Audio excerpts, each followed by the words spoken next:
Okay guys, so I just got my Dazzle DVC in the mail, and now I can do reviews of all the awesome PlayStation video games that I plan on playing again and doing reviews for.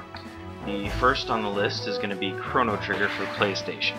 Now, this game originally came out on the Super Nintendo way back when, and it was such a good game back then that they decided to bring it to PlayStation. And it continues to be an excellent game. So, rather than just giving a review of the game, I'm going to say that it's amazing and awesome, and if you've never played it, shame on you. Go pick up a copy somehow and play the damn thing.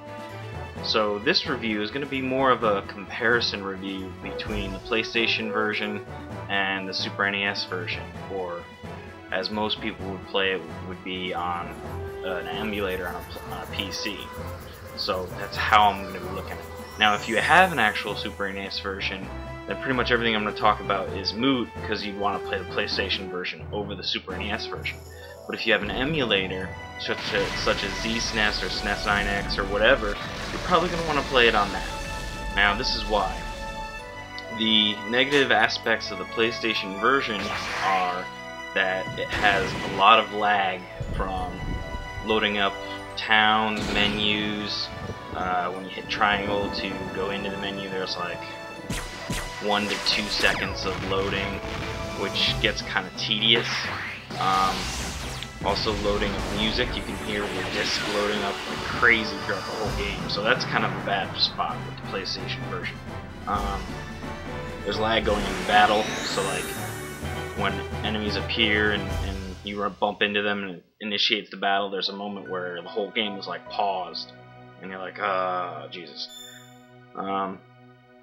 On an emulator, in my opinion, the graphics are way better, but that also depends on your computer. If you have a slow computer or slow laptop from a long time ago and you can't run an emulator full screen at a high resolution with like all the bells and whistles turned on, then the graphics are comparable, I would say. But my computers are fast enough to run them at my native resolution with all the bells and whistles, and it looks awesome.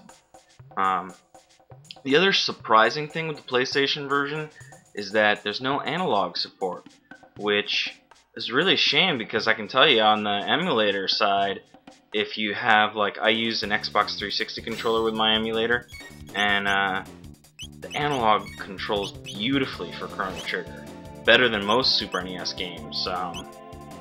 It's got the diagonals, and the diagonals work great. And obviously, the PlayStation version doesn't have a save state feature, which, I don't know, you can consider it cheating, I guess, but it's very helpful. And I don't know if this exists on the emulator version, because I actually haven't really played Chrono Trigger on an emulator before. I mean, I have, but never enough to where I got to a point where you got the magic, because you don't get that till later on. But on the PlayStation version, if you're in an area where there's lots of transparency effects, like shade from canopy and whatnot, or like fog in the area, when you cast a spell, for some reason the transparency layers turn off and it like looks bright and sunny out for a moment, like while you're casting the spell, and then when they're off they come back on. When the spell is done, it comes back on. So that kind of makes it look a little weird. I don't know if it did that on the Super NES version. I'll have to check at some point, but I don't know. The game itself has great music. That doesn't change. Has great graphics. That doesn't change. On the plus side for the PlayStation, in my opinion, this is the real reason to play it on the PlayStation, is that you get anime cutscenes, and in this video review you'll see a few. Actually, the very first thing you'll see will be the intro that you see when you turn the game on. I usually always do that in my review. And they're done by Akira Toriyama, the guy who is the one who made the Dragon Ball series, and I'm not generally a fan of his style, but for some reason, in my opinion, it just works so well with Chrono Trigger that the cutscenes, they're awesome. They look great.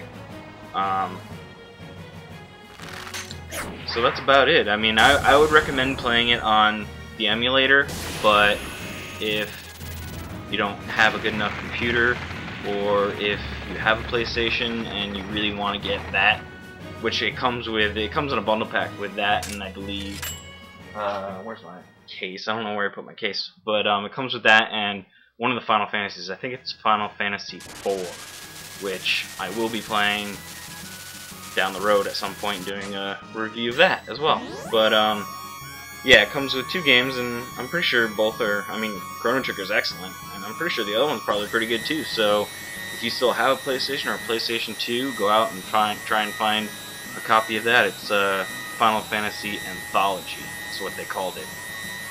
Kind of an odd name considering half of it isn't Final Fantasy, but both are made by Square, so, well, actually I can't really say that. I was going to say both are made by Square, so you know their quality, but Square's outings in the last, I don't know, 5 years have pretty much sucked ass, in my opinion, but they've really gone downhill, and I'm really not looking forward to Final Fantasy 13 at all. I mean, I'll still get it, but I don't know, it's just not getting me excited. So that's my review, and there's still some stuff left to watch video-wise in this, so enjoy.